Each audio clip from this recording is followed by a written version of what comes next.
Қайырлы күн. Бүгін сізбен таразысыз, миксерсіз жасалатын өте оңай пирогтың рецептімен бөлісемін.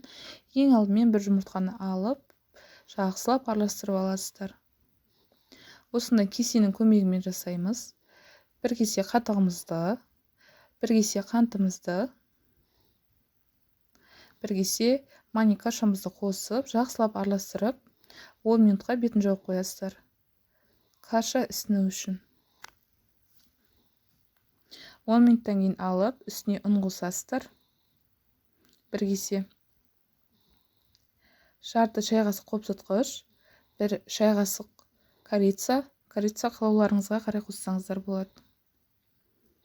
Жақсылап араластырып, 190 градуста 25 минутта пісіріп аласыздар. Өте оңай, қарапайым, дәмі пряниктің дәмі сияқты болып шығады. Жасап көріңіздер. Ас болсын. Каналға жазылуды ұмытпаңыздар.